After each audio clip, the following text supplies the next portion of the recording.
মানুষের মধ্যে একটা বিচিত্র প্রবৃত্তি থাকে, অন্য সকলের বিষয়ে, তাদের জীবনের বিষয়ে, তাদের ব্যক্তিত্বের বিষয়ে, তাদের ভবিষ্যতের বিষয়ে অনুমান করা। এটা হলো অনুচিত। কারোর অতীতকালকে দেখে লোকে ভবিষ্যৎ বলে দিতে পারেন, বর্তমানকে দেখে ভবিষ্যতের বিষয়ে অনুমান করে ফেলেন। উদাহরণ দিতে হলে বলবো, কোনো দাসকে দেখুন, ওকে দেখে লোকে বলে যে ওর ভবিষ্যৎ সেটাই হতে পারে, অনুমান করে ফেলেন। আর এই রাজাকে দেখুন, উনি তো কত সুখী হবেন, উনি তো জগতের সব থেকে অধিক সুখী মানুষ, কত সুখ সুবিধা আছে ওনার কাছে, ধারণা করে ফেলেন।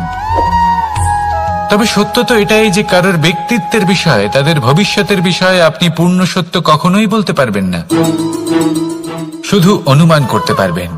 আর এই অনুমান করে সত্যি কোনো লাভ হয় না, কারণ এই কাল সেটা হলো অত্যন্ত শক্তিশালী। কালো থেকে কালোতর কয়লাকেও হীরেতে পরিণত করতে পারে, অনেক বড় বড় রাজাকেও বিদূষক বানিয়ে ফেলতে পারে এক মুহূর্তেই। তাহলে আপনি অনুমান করে কি লাভ? কি পেলেন অনুমান করে? সেই জন্য কারোর বিষয়ে কোনো অনুমান করবেন না, তার ভবিষ্যতের বিষয়ে অনুমান করতে যাবেন না, কারোর বিষয়ে কোনো ধারণা করে নেবেন না। কিছু করতে হলে ভালোবাসুন, সবার মধ্যে ভালোবাসা ছড়ান, সবার মধ্যে ধন্যাত্মক ভাব ছড়ান। এই মন প্রসন্ন হয়ে বলবে, রাধা রাধা।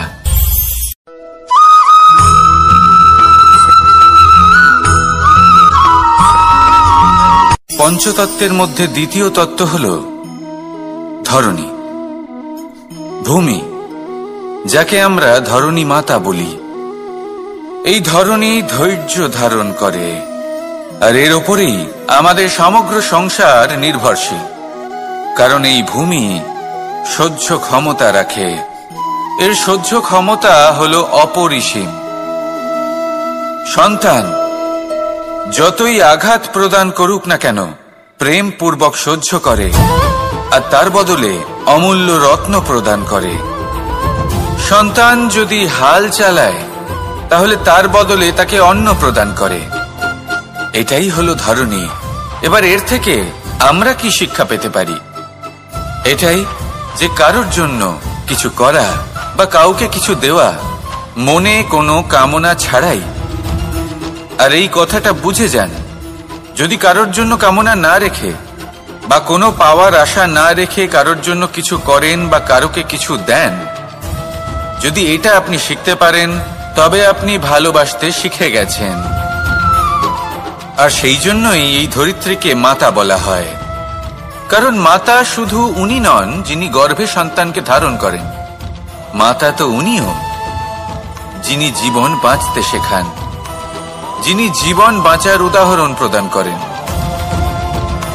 তাহলে ধরণীর থেকে এই নিঃস্বার্থ ভাব শিখুন, নিঃস্বার্থ ভালোবাসা শিখুন, আর এই ভালোবাসার সাথেই বলুন, রাধা রাধা।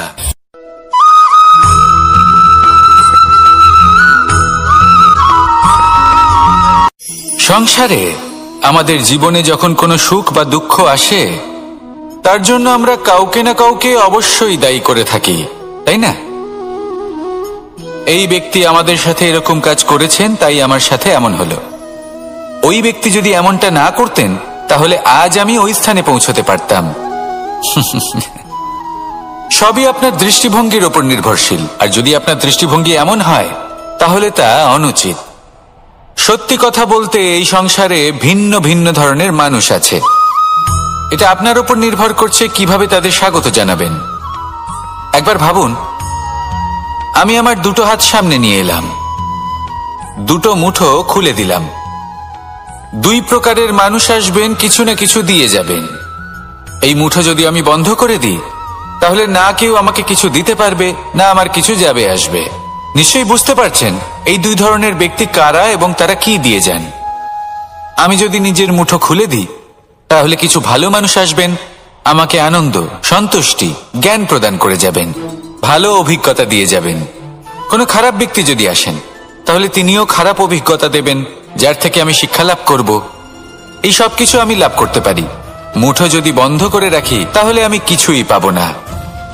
দেখুন, এই সংসারে প্রত্যেকের জীবনে এইরকম। প্রত্যেকের জীবনে সবকিছুই আছে, ভালো খারাপ দুই মানুষই আছে, ভালো অভিজ্ঞতা আছে, খারাপ অভিজ্ঞতা আছে। নির্ভর করছে আপনার উপর যে আপনি কি করবেন, এনাদের স্বাগত কিভাবে জানাবেন, কার থেকে কি বুঝবেন, কি শিখতে পারবেন, আর কোন দৃষ্টিভঙ্গি নিয়ে অগ্রসর হবেন। এটাই নির্ধারণ করবে যে আপনার জীবন কেমন হবে। আসুন আমার সাথে ভালোবেসে বলুন, রাধা রাধা।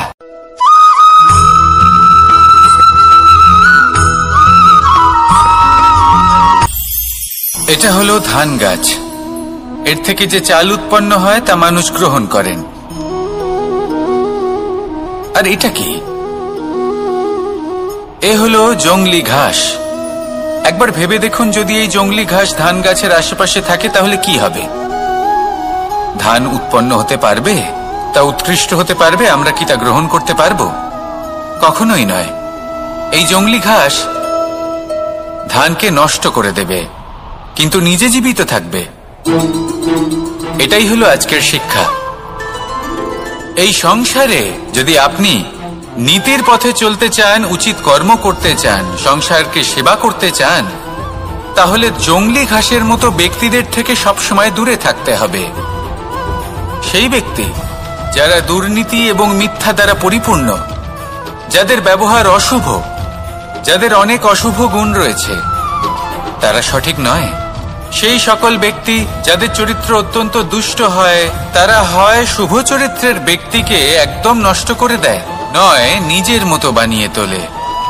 তাই যদি আপনি নীতির পথে চলতে চান, এই সংসারের জন্য শুভ কর্ম করতে চান, তাহলে সেই সঙ্গ লাভ করুন যে সঙ্গ জ্ঞানে পরিপূর্ণ, যাদের মধ্যে অনেক গুণ আছে, যাদের থেকে প্রতিদিন কিছু শিখতে পারবেন। এমন ব্যক্তির সাথে জীবন অতিবাহিত করুন। দুরাচারীদের থেকে দূরে থাকুন। তবেই এই মন প্রসন্ন হয়ে বলবে, রাধা রাধা।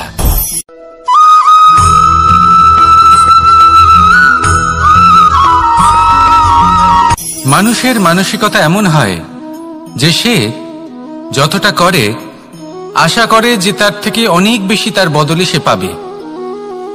দেখুন, সবকিছুই আপনার ভাবনা চিন্তার উপর নির্ভর করছে। আপনি যদি ফলের বিষয়ে ভেবে কর্ম করতে থাকেন তাহলে সেটা অনুচিত। জীবনের আসল আনন্দ হলো নিজের কর্ম করতে থাকা, ফলের চিন্তা করা উচিত নয়। যদি আপনি এরকম ভাবেন যে আমি এতটা করছি, আমার এতটা পাওয়া উচিত, সেই ভাবনা অনুচিত। যদি আপনি সেবার মানসিকতা নিয়ে কর্ম করতে থাকেন, কর্মচক্রে প্রবাহিত হন, যদি আপনি এমন ভাবনা রাখেন যে আমি এতটা পাচ্ছি তাই এর থেকে অনেক বেশি আমি কর্ম করব, তাহলে নিশ্চিত রূপে আপনি যতটা করছেন তার থেকে অনেক বেশি আপনি পাবেন। আপনার আশার থেকে অনেক বেশি আপনি পাবেন। শুধু জীবনে অনেক বেশি কাজ করতে থাকুন, ফলের চিন্তা করবেন না। আর মনে রাখবেন, এই ভাবনাই সব থেকে বড় বীজ। কর্মের উপর বিশ্বাস রাখুন। জীবনে যা যা আপনি চান সবই সুখময় হবে। আসুন আর আমার সাথে ভালোবেসে বলুন, রাধা রাধা।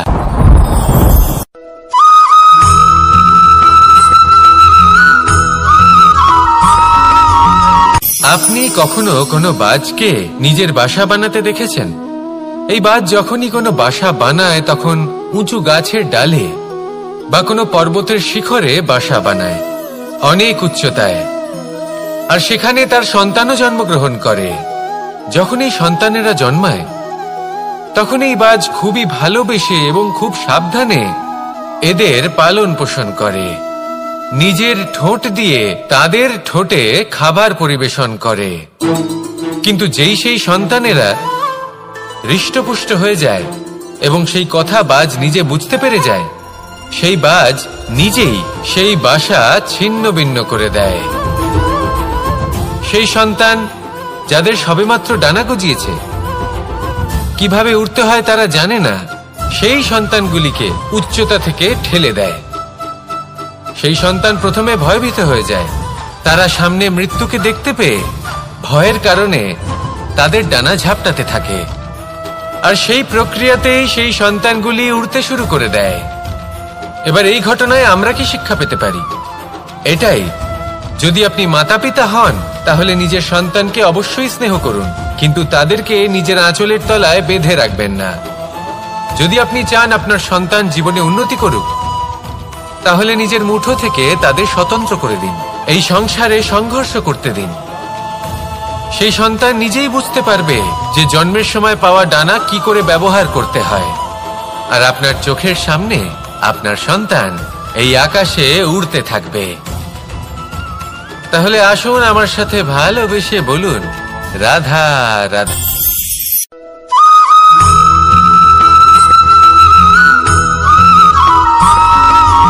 বসন্ত ঋতু, এই সময় মন আনন্দে ভরে থাকে। এমন মনে হয় যেন আমরা আকাশে বিচরণ করতে চলে যাই, কিন্তু সেটা তো সম্ভব নয়। সেই জন্য হয়তো আমরা ঘুড়ি ওড়াই, এই ঘুড়িকে নিজেদের প্রতিরূপ মনে করে। এবার অনেক মানুষ আছেন যারা ঘুড়ি ওড়ান, কিন্তু এই কর্মের সারমর্ম কি সেটা কজন বুঝতে পারেন? আপনি এটা মনে করুন যে আপনি হলেন সেই ঘুড়ি, আর এই সুতো যিনি ধরে রয়েছেন তিনি হলেন পরমাত্মা। আর এই সুতো যেখান থেকে শুরু হয় সেই লাটাই হল আমাদের কর্মচক্র। এবার আপনি নিজেই অনুমান করুন যে এই উড়ান কার ওপর নির্ভরশীল? পরমাত্মার ওপর আর আপনার কর্মের ওপর।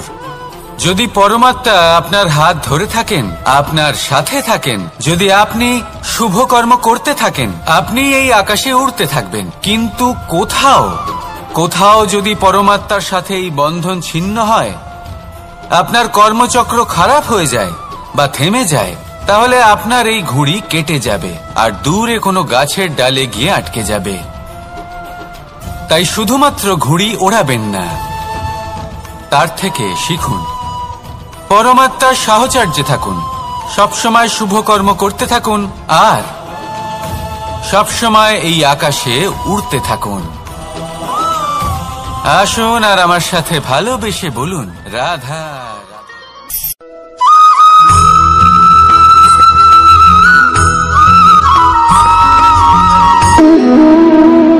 সম্পর্ক হলো আমাদের জীবনের একটি আধার।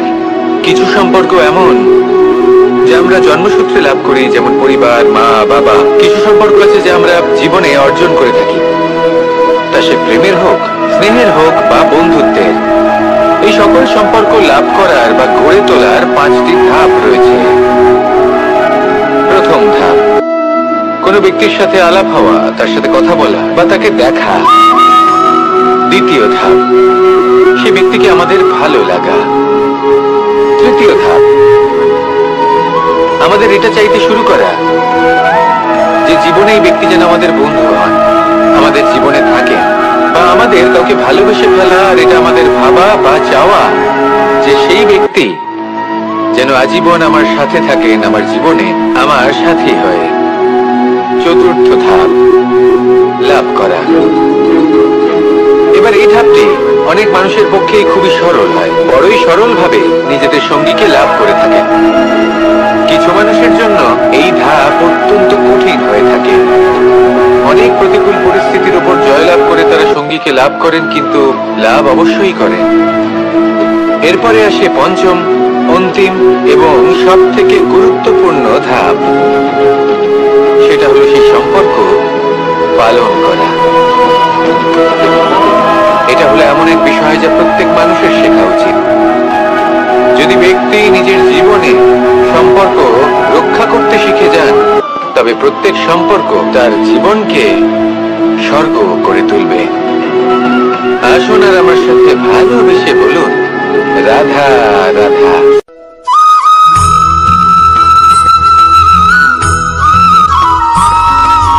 জীবনে যখন কোনো ব্যক্তি নিজের লক্ষ্য প্রাপ্তির জন্য নিরন্তর পরিশ্রম করতে থাকেন, চেষ্টা করতে থাকেন, তখন তিনি কষ্ট অনুভব করেন। কখনো শারীরিক কষ্ট, কখনো মানসিক কষ্ট। এবার উনি এটা ভাবতে থাকেন যে আমি কি উচিত করছি নাকি অনুচিত করছি। কারণ অন্যদিকে এমন একজন ব্যক্তিও আছেন যিনি একদমই পরিশ্রম চেষ্টা করছেন না। তিনি মদিরা পান করেন, বিলাসিতায় জীবন কাটান, অলস প্রকৃতির হয়ে ওঠেন, নিদ্রাতে বিলীন হয়ে থাকেন আর ভাবেন যে তিনি সুখ লাভ করছেন। কিন্তু এরকম কেন হয়? কারণ যখন আমরা সৎ পথে থাকি, উচিত পথে চলি, লক্ষ্য প্রাপ্ত করার জন্য চেষ্টা করতে থাকি, তখন আমাদের ভেতরে থাকা নেতিবাচক শক্তি এবং পাপ এই দেহকে ত্যাগ করে দেয়। আর এই অনুভূতিটাই আমাদের দুঃখের অনুভূতি দেয়, কষ্ট দেয়। এবার সেখানে যদি আমরা কুপথে চলি, অনুচিত পথে চলতে থাকি, তাহলে আমাদের ভেতরে থাকা পুণ্য এবং ধনাত্মক শক্তি আমাদের দেহ ত্যাগ করে দেয়। আর এই অনুভূতির কারণেই আমরা সুখ অনুভব করি। কিন্তু কখনো ভাববেন যে এই সুখ বেশি সময় পর্যন্ত থাকে না। সেই জন্য সবসময় মনে রাখবেন, যদি আপনি জানেন যে এটাই আপনার লক্ষ্য, এটাই উচিত পথ, শুভ পথ, তাতে নিরন্তরভাবে এগিয়ে যেতে চেষ্টা করতে থাকুন। এই কষ্ট আপনাকে সুখের পরাকাষ্ঠায় কখন পৌঁছে দেবে তা আপনি জানতেই পারবেন না। আসুন আমার সাথে ভালোবেসে বলুন, রাধা রাধা।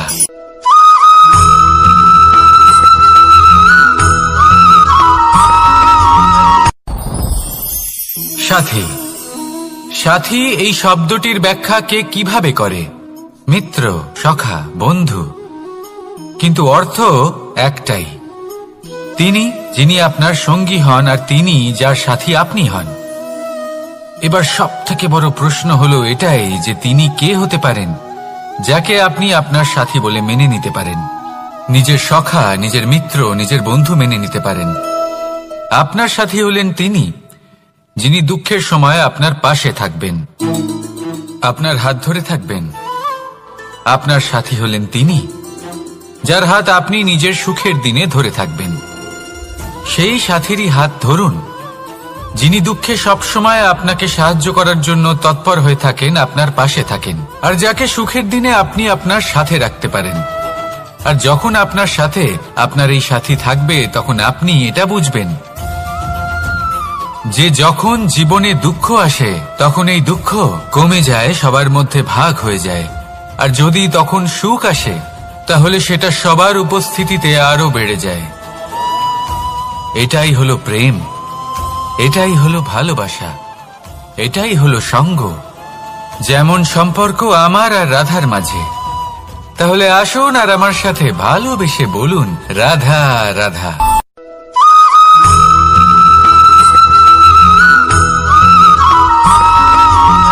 এই সংসারে প্রত্যেক মানুষ এটাই চান যে তিনি যেন ধনবান হন, আর্থিক অবস্থা তার ভালো থাকে, ওনার বাড়িতে লক্ষ্মীর আগমন হয়। কিন্তু সেটা হবে কি করে, সেটাই হলো প্রশ্ন। কেউ বলেন যে যদি পরিশ্রম করো তাহলে ধন অর্জন সম্ভব, কেউ বলেন যে যদি বিদ্যা লাভ হয় তবেই ধন অর্জন সম্ভব, কেউ বলেন যে যদি বলশালী হও তবেই সম্পন্ন থাকবে। ভালো কথা, যদি তাই হয়ে থাকে, তবে দিনমজুর সারা দিন পরিশ্রম করেন, তিনি কেন ধনী হন না? অনেকজন বিদ্বান মানুষ আছেন এই সংসারে, তারা কেন ধনবান হন না? অনেক সংখ্যক বলশালী ব্যক্তি আছেন, তাদের কাছে ধন নেই কেন? তাদের কেন ধনের অভাব হয়? আবার এমনও কিছু মানুষ আছেন যারা পরিশ্রম করেন, তারা দিনমজুর, কিন্তু তারা ধন অর্জন করতে পারেন।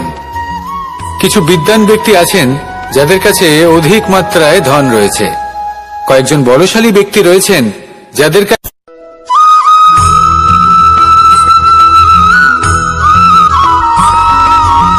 পঞ্চতত্ত্বের মধ্যে দ্বিতীয় তত্ত্ব হল ধরণী, ভূমি, যাকে আমরা ধরণী মাতা বলি। এই ধরণী ধৈর্য ধারণ করে, আর এর ওপরেই আমাদের সমগ্র সংসার নির্ভরশীল। কারণ এই ভূমি সহ্য ক্ষমতা রাখে, এর সহ্য ক্ষমতা হল অপরিসীম। সন্তান যতই আঘাত প্রদান করুক না কেন, প্রেম পূর্বক সহ্য করে, আর তার বদলে অমূল্য রত্ন প্রদান করে। সন্তান যদি হাল চালায়, তাহলে তার বদলে তাকে অন্ন প্রদান করে। এটাই হলো ধরণী। এবার এর থেকে আমরা কি শিক্ষা পেতে পারি? এটাই যে কারোর জন্য কিছু করা বা কাউকে কিছু দেওয়া মনে কোনো কামনা ছাড়াই। আর এই কথাটা বুঝে যান, যদি কারোর জন্য কামনা না রেখে বা কোনো পাওয়ার আশা না রেখে কারোর জন্য কিছু করেন বা কারোকে কিছু দেন, যদি এটা আপনি শিখতে পারেন তবে আপনি ভালোবাসতে শিখে গেছেন।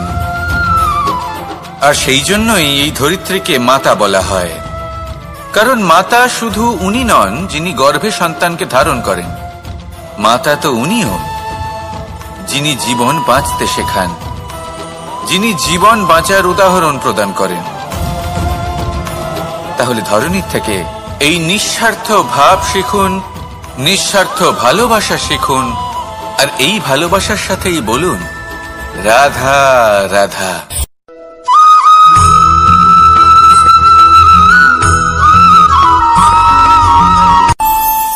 আমাদের মনে যখন কোনো প্রশ্ন ওঠে, কোনো দ্বন্দ্ব জাগে, তখন আমরা যাই আমাদের গুরুর কাছে, আমাদের আরাধ্যের কাছে গিয়ে জিজ্ঞেস করি।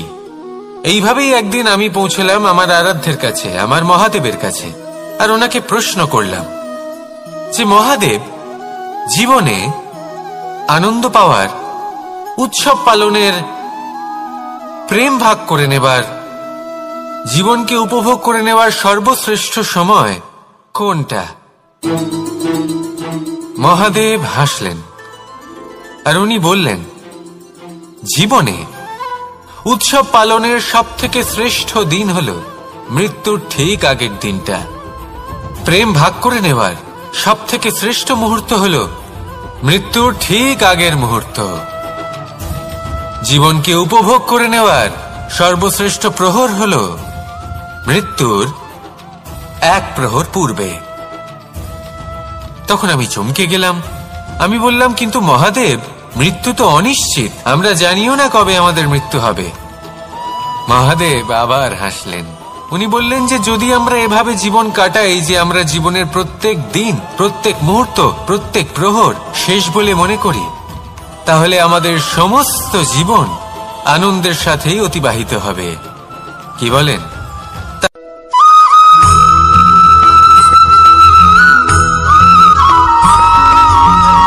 সংসারে আমাদের জীবনে যখন কোনো সুখ বা দুঃখ আসে, তার জন্য আমরা কাউকে না কাউকে অবশ্যই দায়ী করে থাকি, তাই না? এই ব্যক্তি আমাদের সাথে এরকম কাজ করেছেন, তাই আমার সাথে এমন হলো। ওই ব্যক্তি যদি এমনটা না করতেন, তাহলে আজ আমি ওই স্থানে পৌঁছতে পারতাম। সবই আপনার দৃষ্টিভঙ্গির উপর নির্ভরশীল, আর যদি আপনার দৃষ্টিভঙ্গি এমন হয়, তাহলে তা অনুচিত। সত্যি কথা বলতে, এই সংসারে ভিন্ন ভিন্ন ধরনের মানুষ আছে। এটা আপনার উপর নির্ভর করছে কিভাবে তাদের স্বাগত জানাবেন। একবার ভাবুন, আমি আমার দুটো হাত সামনে নিয়ে এলাম, দুটো মুঠো খুলে দিলাম। দুই প্রকারের মানুষ আসবেন, কিছু না কিছু দিয়ে যাবেন। এই মুঠো যদি আমি বন্ধ করে দিই, তাহলে না কেউ আমাকে কিছু দিতে পারবে, না আমার কিছু যাবে আসবে। নিশ্চয়ই বুঝতে পারছেন এই দুই ধরনের ব্যক্তি কারা এবং তারা কি দিয়ে যান। আমি যদি নিজের মুঠো খুলে দিই, তাহলে কিছু ভালো মানুষ আসবেন, আমাকে আনন্দ, সন্তুষ্টি, জ্ঞান প্রদান করে যাবেন, ভালো অভিজ্ঞতা দিয়ে যাবেন। কোনো খারাপ ব্যক্তি যদি আসেন, তাহলে তিনিও খারাপ অভিজ্ঞতা দেবেন, যার থেকে আমি শিক্ষা লাভ করব। এই সব কিছু আমি লাভ করতে পারি। মুঠো যদি বন্ধ করে রাখি, তাহলে আমি কিছুই পাবো না। দেখুন, এই সংসারে প্রত্যেকের জীবনে এইরকম, প্রত্যেকের জীবনে সবকিছুই আছে, ভালো খারাপ দুই মানুষই আছে, ভালো অভিজ্ঞতা আছে, খারাপ অভিজ্ঞতা আছে। নির্ভর করছে আপনার উপর যে আপনি কি করবেন, এনাদের স্বাগত কিভাবে জানাবেন, কার থেকে কি বুঝবেন, কি শিখতে পারবেন, আর কোন দৃষ্টিভঙ্গি নিয়ে অগ্রসর হবেন। এটাই নির্ধারণ করবে যে আপনার জীবন কেমন হবে। আসুন আমার সাথে ভালোবেসে বলুন রাধা রাধা।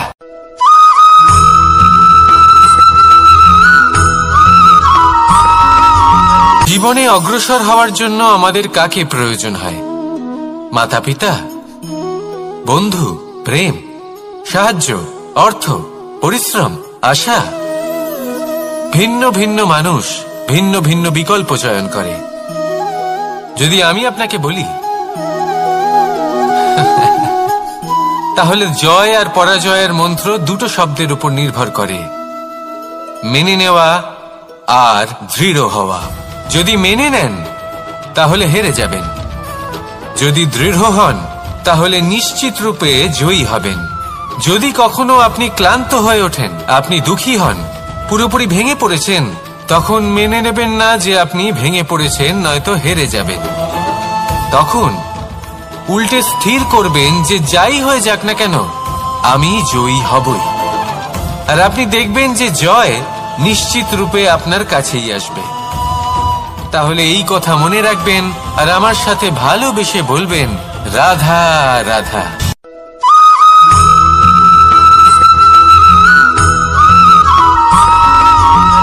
ভালো, শুধু ওনাদের কঠোর ব্যবহার দেখলে আমরা একটু ভয় পেয়ে যাই। এবার ওনাদের এই কঠোর ব্যবহার আমাদের ভালো না লাগলেও অত্যন্ত আবশ্যক, কারণ মাতার থেকে আমরা যে শক্তি লাভ করি তা যেন নিয়ন্ত্রণ হারিয়ে বিধ্বংসী না হয়ে ওঠে, আমরা যেন কোনো কুপথে না চলে যাই, আমরা কখনো যেন দোষ না করে ফেলি। শুধু সেই জন্য পিতা এবং গুরু একটু কঠোর হয়ে ওঠেন, এবং ওনাদের এই কঠোর আচরণ ভবিষ্যতে গিয়ে আমরা অবশ্যই বুঝতে পারি। জীবনে কিছু বছর আমরা এগিয়ে যাই আর তারপর আমরা বুঝতে পারি যে বাবা এবং গুরু আমাদের যথেষ্ট ভালোবাসতেন, কিন্তু ওনাদের ভালোবাসার বহিঃপ্রকাশ আলাদা। প্রয়োজনীয় হলো এটা দেখার, এটা বোঝার যে শুরু থেকে আমাদের প্রতি ওনাদের আচরণ কেমন ছিল। ওনাদের কঠোর হওয়ার পেছনে ওনাদের ভালোবাসাটা বোঝার চেষ্টা করুন, ওনাদের চিন্তাটা বোঝার চেষ্টা করুন, ওনাদের পথপ্রদর্শনের আড়ালে আপনার ভবিষ্যতের জন্য যে পরিকল্পনা ওনারা করেছেন সেটা বোঝার চেষ্টা করুন। তখন আপনারা বুঝতে পারবেন ওনাদের ভালোবাসাকে। আপনার মনের মধ্যে আপনা থেকেই ওনাদের প্রতি সম্মান জেগে উঠবে। নিজের পিতা এবং নিজের গুরু এই দুজনের প্রতি কৃতজ্ঞতা প্রকাশ করুন আর আমার সাথে ভালোবেসে বলুন, রাধা রাধা।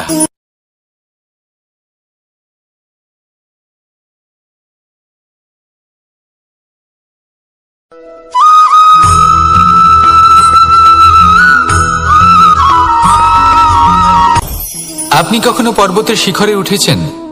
আপনি দেখতে পাবেন পর্বতের পদতলে প্রচুর সুন্দর ফুল রয়েছে, সবুজ বনানী রয়েছে। যত আপনি ওপরে উঠতে থাকবেন তত ফুল কমতে থাকবে, সবুজ বনানী কমতে থাকবে। আরো কিছুটা ওপরে উঠলে কাঁটা জাতীয় গাছ দেখতে পাবেন, শুকনো গাছ দেখতে পাবেন। আরো যদি ওপরে ওঠেন তাহলে পাষাণ দেখতে পাবেন। আরো ওপরে উঠলে হিমখণ্ড দেখতে পাবেন। এই যে পর্বত, তা মনুষ্য জীবনের সব থেকে উত্তম উদাহরণ। মানুষ যখন সাফল্যের শিখরে পৌঁছতে চান, মহানুভবতার শিখরে পৌঁছতে চান, পথে যত আস্তে আস্তে উপরে উঠতে থাকেন ততই ভৌতিক বস্তু তার থেকে বিচ্ছিন্ন হতে থাকে। যদি তিনি সেই ভৌতিক বস্তুগুলি ত্যাগ না করতে পারেন তাহলে কখনোই সেই স্থানে পৌঁছতে পারবেন না। আর মানুষ যদি উচিত ত্যাগ করতে পারেন, পথে অগ্রসর হতে থাকেন, এগোতে থাকেন, তাহলে একদিন না একদিন তিনি মহানুভবতার, জ্ঞানের, সাফল্যের হিমের স্বাদ অবশ্যই লাভ করবেন। মনে রাখবেন, মানব জীবনে ত্যাগ হলো অত্যন্ত গুরুত্বপূর্ণ অংশ। আসুন আমার সাথে ভালোবেসে বলুন, রাধা রাধা।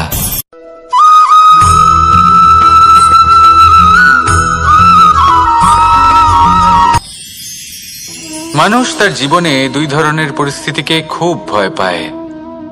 এক, কোনো কারণবশত কারোর সামনে নত হওয়া।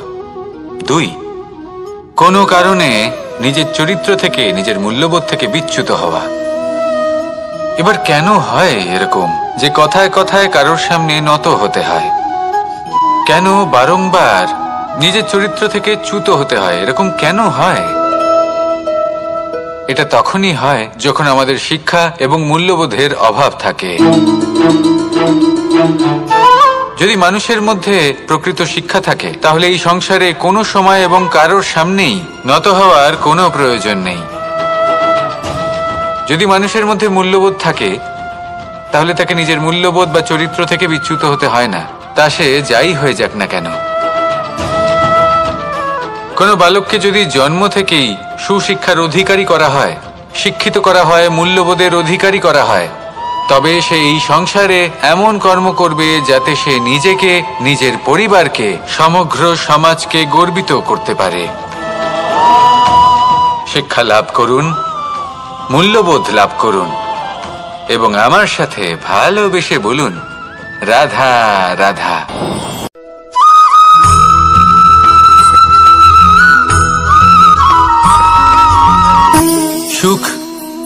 দুঃখ এবং শক্তি। এই তিন হলো এই সংসারের ত্রিদেবের মতো। আমাদের জীবনে যা কিছু ঘটছে এই তিনটির ভিত্তির উপরেই হচ্ছে। আসলে এই সংসারের একটা নিয়ম আছে, যখনই আপনি কিছু লাভ করেন এই সংসার আপনার পরীক্ষা নেয়। এটা জানার জন্য আপনার পরীক্ষা নেয় যে আপনি যা কিছুই লাভ করেছেন আপনি কি আদৌ সেটার যোগ্য কিনা। ঠিক সেইভাবেই এই সুখ, দুঃখ এবং শক্তি আপনার পরীক্ষা নিয়ে থাকে। যখন সুখ আসে তখন সে আপনার পরীক্ষা নেয় যে আপনার মধ্যে অহংবোধ জাগ্রত হয়নি তো। যদি অহংবোধ চলে আসে তাহলে সুখ সেখানেই সঙ্গ ত্যাগ করে। দুঃখ আপনার ধৈর্যের পরীক্ষা নিতে থাকে, আর যদি আপনার মধ্যে ধৈর্য না থাকে তাহলে এটা আপনাকে আরো বেশি দুঃখের গভীর অন্ধকারে ঠেলে দেবে। সেখানে শক্তি পরীক্ষা নেয় আপনার বিনম্রতার। যদি আপনি বিনম্র না হন তাহলে হয় এই শক্তি আপনার সঙ্গ ত্যাগ করবে, নয় এই শক্তি বিনম্রতার অভাবে আপনার পতনের কারণ হতে পারে। এই সংসারে যে কোনো ব্যক্তি যিনি এই পরীক্ষায় উত্তীর্ণ হয়ে থাকেন এই জীবনে তিনি সাফল্য লাভ করেন। আসুন আমার সাথে ভালোবেসে বলুন, রাধা রাধা।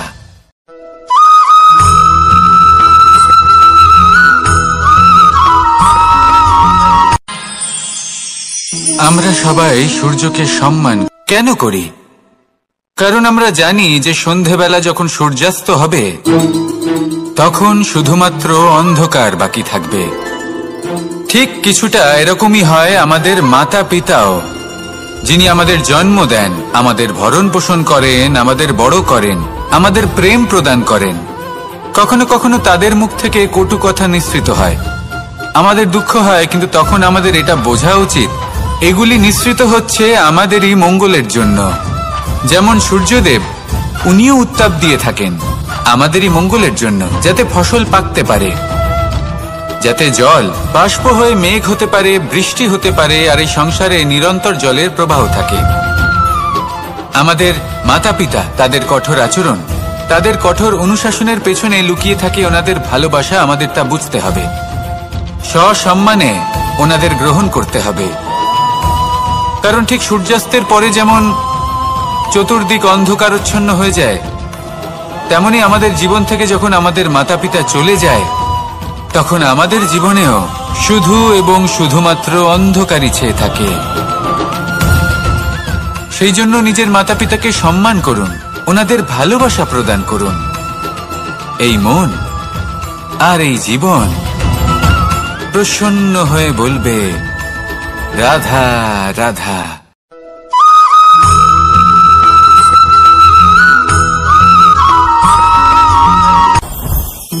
জীবনে কিছু শেখা অত্যন্ত গুরুত্বপূর্ণ।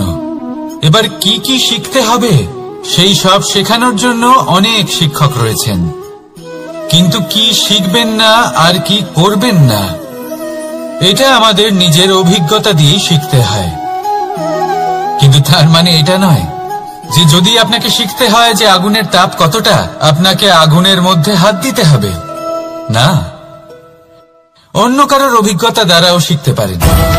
প্রশ্ন শুধুমাত্র একটাই যে আপনি কি শিখতে চান নাকি চান না। যদি আপনি এটাই ভাবেন যে আমি শুধুই নিজের অভিজ্ঞতা দ্বারাই শিখতে চাই, তাহলে জীবনকাল ছোট মনে হবে, অনেক কিছুই শিখতে পারবেন না। তাই নিজের সাথে সাথে বড়দের অভিজ্ঞতা দ্বারাও শেখা শুরু করে দিন। এই সংসারের অভিজ্ঞতা দ্বারা শিখতে শুরু করে দিন। আর এটা নিশ্চিত রূপে শেখা আবশ্যক যে কখন কি করবেন না, কোথায় থামতে হবে আর কোথায় থামবেন না। তাহলে আসুন আর আমার সাথে ভালোবেসে বলুন, রাধা রাধা।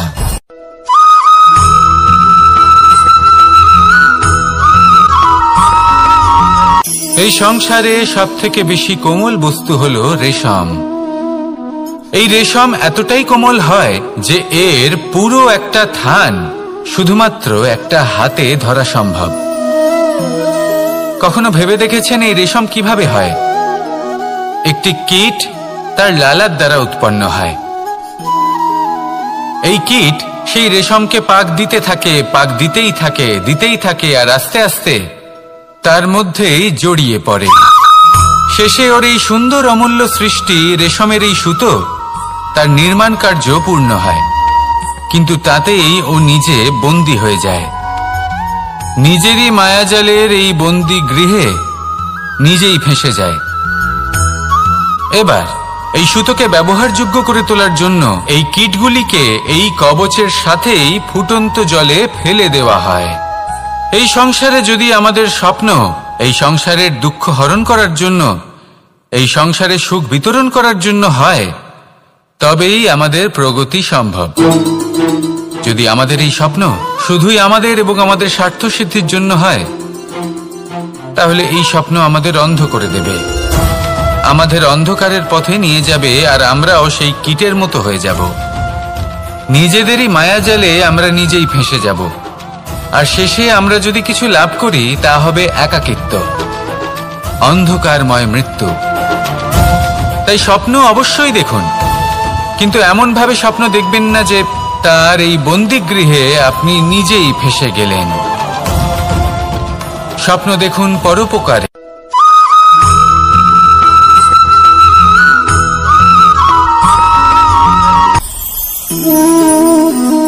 শক্তি এক অত্যন্ত বিচিত্র বস্তু, বা বলতে পারেন অনুভূতি। পিতা সবসময় চান যেন তিনি তার শক্তি পুত্রকে। আসুন আপনাকে সহজে বোঝাই। যদি আপনি সুপাত্র হন আর আপনাকে শক্তি দেওয়া হয়, তাহলে আপনি সেই শক্তির গুরুত্ব বুঝবেন, কোথায় সেই শক্তি প্রয়োগ করা উচিত সেটা বুঝবেন। আর এটা যেহেতু অর্জন করা শক্তি হবে, সেই শক্তির অপব্যবহার হবে না। কিন্তু যদি এই আপনি কুপাত্র হন আর যদি আপনাকে এই শক্তি দেওয়া হয়, তাহলে কি হবে? দেখতে গেলে এই শক্তি আপনি দান হিসেবে পেয়েছেন, তাই না আপনি এই শক্তির গুরুত্ব বুঝবেন আর না এর প্রয়োগ আপনি জানবেন। তার অপব্যবহার হওয়া সুনিশ্চিত। তাই যদি আপনি কোনো শক্তি অর্জন করতে চান, তাহলে আগে তার যোগ্য হয়ে উঠুন, পুত্র নয় পাত্র হয়ে উঠুন। আর আমার সাথে ভালোবেসে বলুন, রাধা রাধা।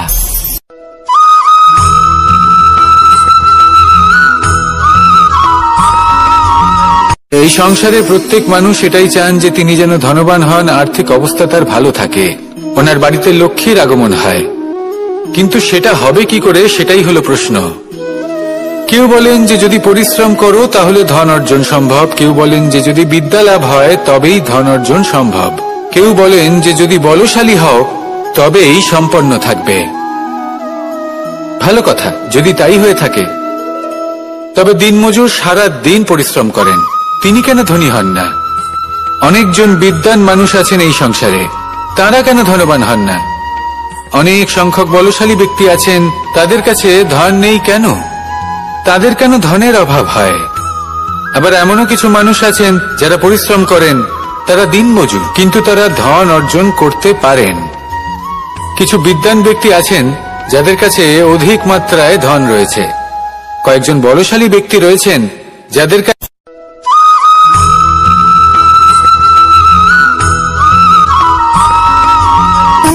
সুখ, দুঃখ এবং শক্তি, এই তিন হলো এই সংসারের ত্রিদেবের মতো।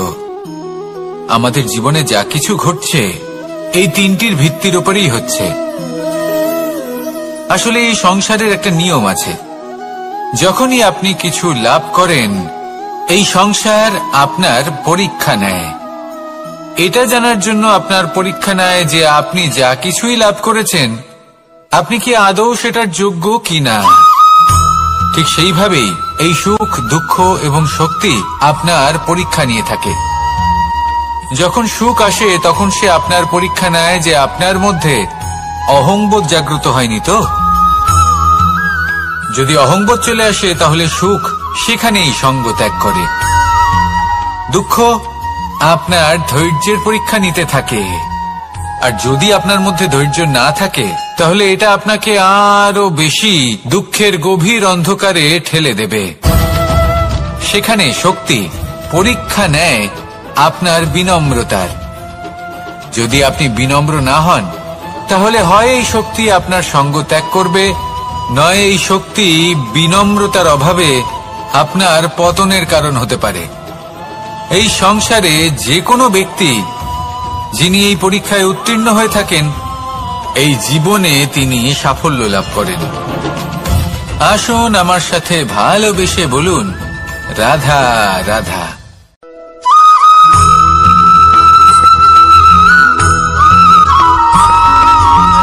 পঞ্চতত্ত্বের মধ্যে দ্বিতীয় তত্ত্ব হল ধরণী, ভূমি, যাকে আমরা ধরণী মাতা বলি। এই ধরণী ধৈর্য ধারণ করে, আর এর ওপরেই আমাদের সমগ্র সংসার নির্ভরশীল। কারণ এই ভূমি সহ্য ক্ষমতা রাখে, এর সহ্য ক্ষমতা হল অপরিসীম। সন্তান যতই আঘাত প্রদান করুক না কেন, প্রেম পূর্বক সহ্য করে, আর তার বদলে অমূল্য রত্ন প্রদান করে। সন্তান যদি হাল চালায়, তাহলে তার বদলে তাকে অন্ন প্রদান করে। এটাই হলো ধরণী। এবার এর থেকে আমরা কি শিক্ষা পেতে পারি? এটাই যে কারোর জন্য কিছু করা বা কাউকে কিছু দেওয়া মনে কোনো কামনা ছাড়াই। আর এই কথাটা বুঝে যান, যদি কারোর জন্য কামনা না রেখে বা কোনো পাওয়ার আশা না রেখে কারোর জন্য কিছু করেন বা কারোকে কিছু দেন, যদি এটা আপনি শিখতে পারেন, তবে আপনি ভালোবাসতে শিখে গেছেন। আর সেই জন্যই এই ধরিত্রীকে মাতা বলা হয়। কারণ মাতা শুধু উনি নন যিনি গর্ভে সন্তানকে ধারণ করেন, মাতা তো উনিও যিনি জীবন বাঁচতে শেখান, যিনি জীবন বাঁচার উদাহরণ প্রদান করেন। তাহলে ধরণীর থেকে এই নিঃস্বার্থ ভাব শিখুন, নিঃস্বার্থ ভালোবাসা শিখুন, আর এই ভালোবাসার সাথেই বলুন, রাধা রাধা।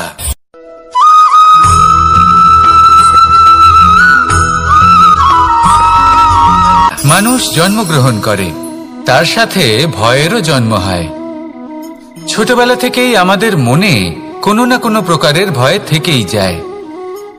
কেউ এই বিষয়ে ভয় পায় যে তার কোনো বস্তু তার থেকে দূরে চলে যাবে, কেউ এই বিষয়ে ভয় পায় যে আমি নিজেকে হারিয়ে ফেলব, কেউ এই ভেবে ভয় পায় যে আমার প্রিয়জনেরা তারা যেন আমার থেকে দূরে না চলে যায়, কেউ এই ভেবে ভয় পায় যে আমরা যেন পথ না হারিয়ে ফেলি, আদি ইত্যাদি। কিন্তু সত্যি কথা বলতে, ভেবে দেখুন এই ভয় বাস্তবে কি?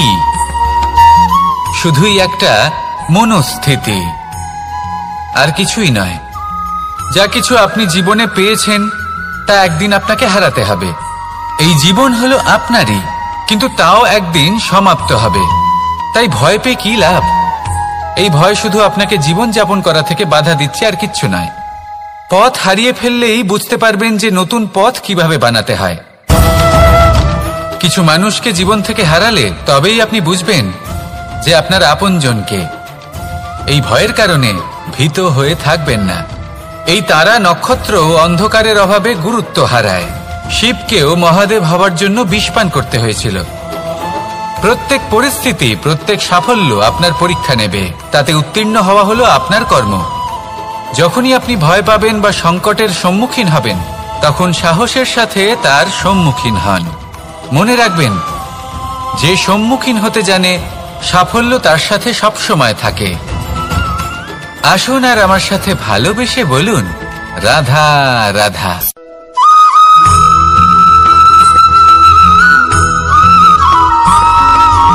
জীবনে অগ্রসর হওয়ার জন্য আমাদের কাকে প্রয়োজন হয়?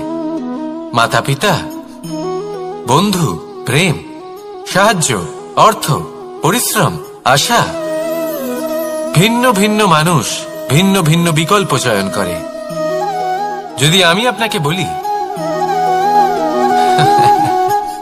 তাহলে জয় আর পরাজয়ের মন্ত্র দুটো শব্দের উপর নির্ভর করে, মেনে নেওয়া আর দৃঢ় হওয়া। যদি মেনে নেন তাহলে হেরে যাবেন, যদি দৃঢ় হন তাহলে নিশ্চিত রূপে জয়ী হবেন। যদি কখনো আপনি ক্লান্ত হয়ে ওঠেন, আপনি দুঃখী হন, পুরোপুরি ভেঙে পড়েছেন, তখন মেনে নেবেন না যে আপনি ভেঙে পড়েছেন, নয়তো হেরে যাবেন। তখন উল্টে স্থির করবেন যে যাই হয়ে যাক না কেন আমি জয়ী হবই। আর আপনি দেখবেন যে জয় নিশ্চিত রূপে আপনার কাছেই আসবে। তাহলে এই কথা মনে রাখবেন আর আমার সাথে ভালোবেসে বলবেন, রাধা রাধা।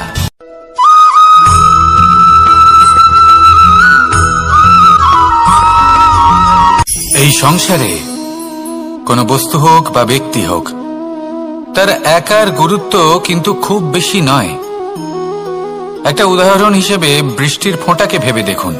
যদি একটি বৃষ্টির ফোঁটা হয় তাহলে তার খুব বেশি গুরুত্ব থাকে না, কিন্তু যখন সহস্র বৃষ্টির ফোঁটা মেঘের মধ্যে দিয়ে ঝরে পড়ে তখন সেটা বর্ষার রূপ ধারণ করে। সেই বর্ষা যা এই প্রকৃতিকে শান্ত করে। সেইভাবেই পাথরের ছোট টুকরো তার খুব বেশি গুরুত্ব থাকে না, কিন্তু যখন অসংখ্য পাথরের টুকরো একত্রিত হয় তখন তা পর্বতের আকার ধারণ করে। সেইভাবেই কিছু মানুষ যখন একত্রিত হন তখন তৈরি হয় পরিবার, কিছু পরিবার যখন একত্রিত হয় তখন তৈরি হয় সমাজ, যখন অনেক সংখ্যক সমাজ একত্রিত হয় তখন তৈরি হয় রাজ্য। এবার এই রাজ্যের সবথেকে গুরুত্বপূর্ণ ব্যক্তি হতে পারেন রাজা, কিন্তু তাও সেই রাজা একা কিছু করতে পারেন না। যুদ্ধ লড়ার সময় তারও নিজের সৈন্যদলকে প্রয়োজন পড়ে। কিন্তু এই সংসারে এমন একজন ব্যক্তি আছেন যিনি একাই সব কাজ করতে থাকেন, এবং সেই ব্যক্তি হলেন মা। আমাদের জীবনে একজন পিতার ভূমিকা কিন্তু নিঃসন্দেহে অমূল্য, কিন্তু আমাদের সকলের জীবনে যে ভূমিকা একজন মায়ের তা অন্য কারোর থাকে না। একজন মা একাই সন্তানকে বড় করতে পারেন, সংস্কারী করে তুলতে পারেন, তার জন্য পরিশ্রম করেন। আর এত কিছু কাজ করার পরেও তার কাজের জন্য তিনি প্রশংসা অবশ্য পান না। উল্টে যদি সেই সন্তান অনুচিত পথে চালিত হয়, অনুচিত কর্ম করে, তখন সেই মাকেই অপবাদের পাত্র হয়ে উঠতে হয়। আমাদের জীবনে মায়ের যোগদান কতটা সেটা বুঝুন। আপনাকে বড় করে তোলার জন্য উনি কতটা পরিশ্রম করেছেন সেটা বুঝুন। আজ থেকে, এখন থেকে, এই মুহূর্ত থেকে মাকে সম্মান করতে শিখুন। যখন সময় পাবেন, যখন সুযোগ হবে, তখন তার প্রশংসা করুন, ওনারও ভালো লাগবে।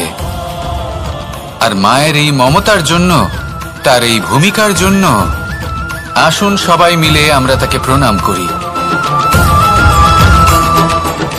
আর সকলে মিলে ভালোবেসে বলি, রাধা রাধা।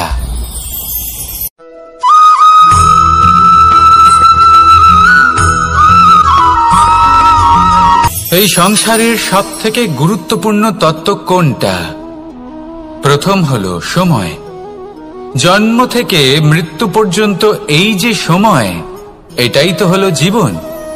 দ্বিতীয় হলো জীবন, যাতে আমরা সময়ের সদ্ব্যবহার করি, শ্রেষ্ঠ থেকে শ্রেষ্ঠতর কাজ করার চেষ্টা করি। বহু বছরের এই পরম্পরা, এই সংস্কৃতিকে এগিয়ে নিয়ে যাওয়ার চেষ্টা করি। এই সংসারে আমরা অংশগ্রহণ করতে চেষ্টা করি। তৃতীয় হলো ধন, সেই ধন যা প্রত্যেক ব্যক্তি অর্জন করতে চেষ্টা করেন। এবার এই তিনটি তত্ত্বের মধ্যে একটা সামঞ্জস্য আছে, সমান ব্যাপার আছে। সে ধনই হোক বা সময় হোক বা হোক জীবন। আর সেই সমান ব্যাপার হলো যে যদি আপনি এটা গণনা করতে থাকেন তাহলে তা কমতে থাকে, যদি আপনি এটা ব্যবহার করেন তাহলে তা বাড়তে থাকে। একে সংগঠিত করে রাখতে চেষ্টা করলে এ হাত থেকে ফসকে যায়, কিন্তু যদি আপনি একে সামলে রাখতে শিখে যান তাহলে এমন কাজ করবেন যাতে সংসারের সাথে সাথে পরবর্তী প্রজন্ম লাভবান হবে। যদি কিছু শিখতে চান তাহলে সামলাতে শিখুন, গণনা করা বা সংগঠিত করা নয়। আসুন আর আমার সাথে ভালোবেসে বলুন, রাধা রাধা।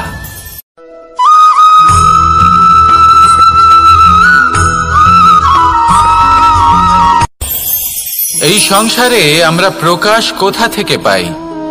এর উত্তর বড়ই সরল।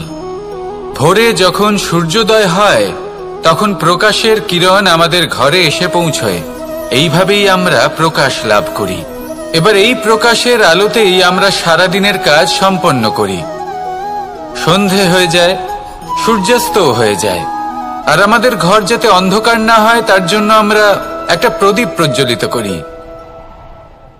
এটাই ঘটে আমাদের জীবনেও। এবার প্রবাহমান আয়ুর সাথে আমরা আমাদের অন্তরে যদি একটা প্রদীপ প্রজ্বলিত করে নিই, তাহলে বিষয়টাই অন্যরকম হবে। এবার আপনি বলবেন কোন প্রকাশের কথা বলছি যা আমাদের অন্তরে জাগ্রত করা সম্ভব? আমাদের আত্মার মাঝে প্রেমের প্রকাশ জাগ্রত করার কথা বলছি। কারণ আমাদের এই জীবন এও হলো দিনের আলোর মতো। আজ প্রকাশ আছে, কিন্তু কোনোদিন অবশ্যই অস্ত হবে। কিন্তু অস্ত হবার আগে যদি আমরা আমাদের আত্মার মাঝে প্রেমের এই প্রকাশ উজ্জ্বলিত করে নিই, তাহলে আমাদের সন্ধ্যাকালও আমরা আনন্দে এবং প্রেমে যাপন করব। তাহলে আসুন আর আমার সাথে ভালোবেসে বলুন, রাধা রাধা।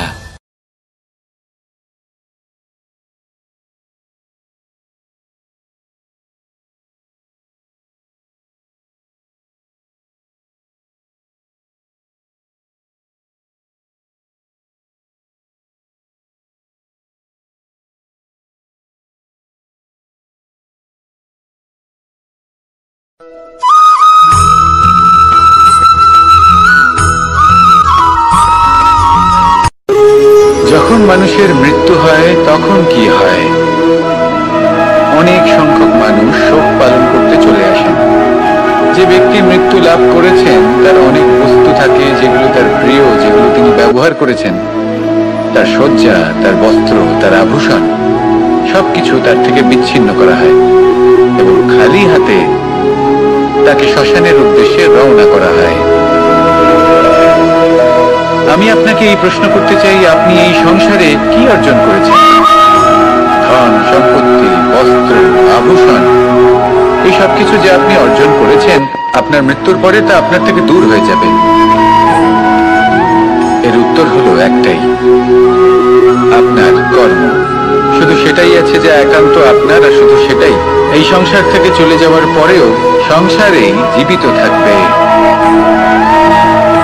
যদি আপনি দুষ্কর্ম করেন, তাহলে এই সংসার আপনাকে একটি অনুচিত উদাহরণ হিসেবে মনে রাখবে যে এই ব্যক্তি খুব পাপী ছিল, অনুচিত কর্ম করতেন। যে পথে তিনি চলেছেন সেই পথে কারোর চলা উচিত নয়। সেখানেই যদি আপনি সৎকর্ম করেন, তাহলে সংসার চিরকাল এটাই বলবে যে খুব ভালো মানুষ ছিলেন, সবাইকে ভালোবাসতেন, সবাইকে সাহায্য করতেন, আমার খুব প্রিয় মানুষ ছিলেন। এটাই হলো শ্রেষ্ঠ কর্ম। সেই জন্য জীবনে শুধুমাত্র ধন সম্পত্তি, আভূষণ এই সব অর্জন করতে গিয়ে নিজের মনোনিবেশ করবেন না। শ্রেষ্ঠ কর্ম করুন। সংসার থেকে চলে যাওয়ার পরেও এই কর্মই এই সংসারে আপনাকে জীবিত রাখবে। আসুন আমার সাথে ভালোবেসে বলুন, রাধা রাধা।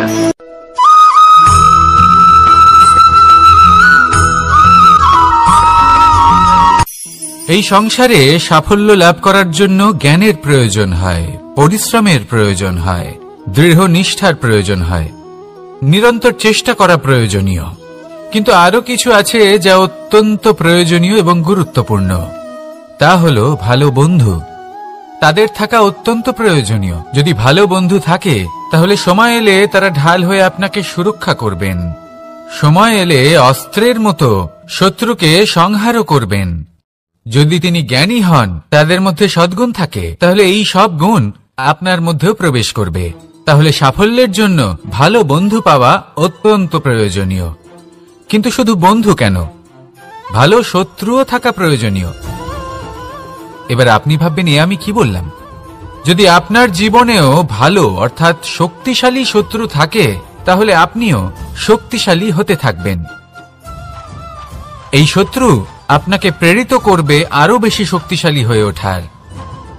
কখনো কোনো হরিণকে দেখুন, তীব্র গতিতে দৌড়তে থাকে। কেন তীব্র গতিতে দৌড়য়? এই কারণে নয় যে কোথাও তার জন্য মধুর ঘাস অপেক্ষা করে রয়েছে, না। সে এই কারণে তীব্র গতিতে দৌড়য় কারণ সেটা না করলে তার পেছনে একটি সিংহ আছে যে ওকে নিজের ভোজন করে ফেলবে। তাই জীবনে বিপদ, সংকট এই সবকিছুও হলো অত্যন্ত গুরুত্বপূর্ণ। তার সম্মুখীন হতে শিখুন আর আমার সাথে ভালোবেসে বলুন, রাধা রাধা।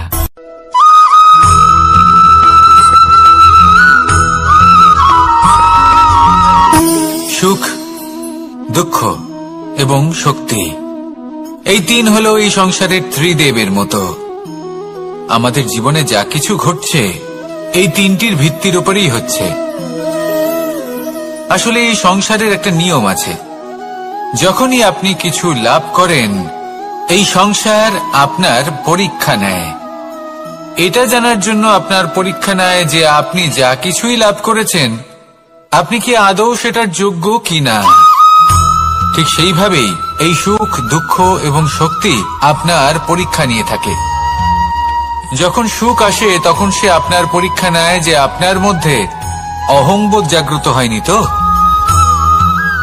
যদি অহংবোধ চলে আসে তাহলে সুখ সেখানেই সঙ্গ ত্যাগ করে। দুঃখ আপনার ধৈর্যের পরীক্ষা নিতে থাকে, আর যদি আপনার মধ্যে ধৈর্য না থাকে তাহলে এটা আপনাকে আরো বেশি দুঃখের গভীর অন্ধকারে ঠেলে দেবে। সেখানে শক্তি পরীক্ষা নেয় আপনার বিনম্রতার। যদি আপনি বিনম্র না হন তাহলে হয় এই শক্তি আপনার সঙ্গ ত্যাগ করবে, নয় এই শক্তি বিনম্রতার অভাবে আপনার পতনের কারণ হতে পারে। এই সংসারে যে কোনো ব্যক্তি যিনি এই পরীক্ষায় উত্তীর্ণ হয়ে থাকেন এই জীবনে তিনি সাফল্য লাভ করেন। আসুন আমার সাথে ভালোবেসে বলুন, রাধা রাধা।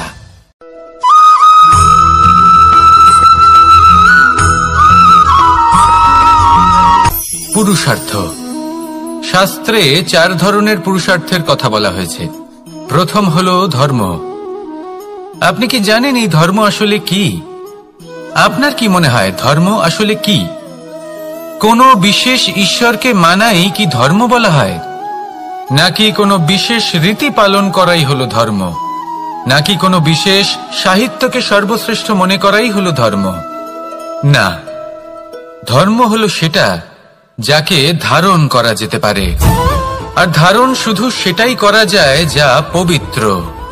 পবিত্র শুধু তাকেই বলা হয় যা নিঃস্বার্থ, যার মধ্যে শাসন করার কোনো ইচ্ছে নেই,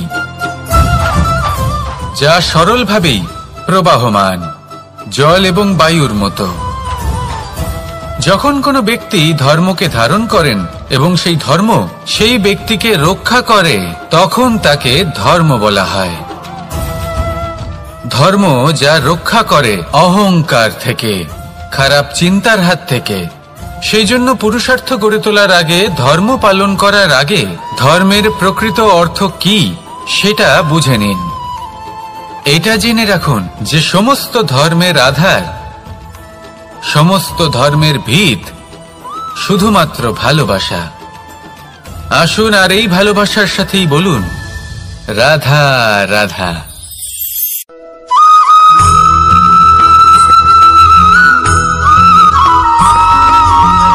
এই সংসারে সবথেকে বেশি কোমল বস্তু হলো রেশম। এই রেশম এতটাই কোমল হয় যে এর পুরো একটা থান শুধুমাত্র একটা হাতে ধরা সম্ভব। কখনো ভেবে দেখেছেন এই রেশম কিভাবে হয়? একটি কীট তার লালার দ্বারা উৎপন্ন হয়। এই কীট সেই রেশমকে পাক দিতে থাকে, পাক দিতেই থাকে, দিতেই থাকে, আর আস্তে আস্তে তার মধ্যেই জড়িয়ে পড়ে। শেষে ওর এই সুন্দর অমূল্য সৃষ্টি রেশমের এই সুতো তার নির্মাণ কার্য পূর্ণ হয়, কিন্তু তাতেই ও নিজে বন্দী হয়ে যায়। নিজেরই মায়াজালের এই বন্দী গৃহে নিজেই ফেঁসে যায়। এবার এই সুতোকে ব্যবহারযোগ্য করে তোলার জন্য এই কীটগুলিকে এই কবচের সাথেই ফুটন্ত জলে ফেলে দেওয়া হয়। এই সংসারে যদি আমাদের স্বপ্ন এই সংসারের দুঃখ হরণ করার জন্য, এই সংসারে সুখ বিতরণ করার জন্য হয়, তবেই আমাদের প্রগতি সম্ভব।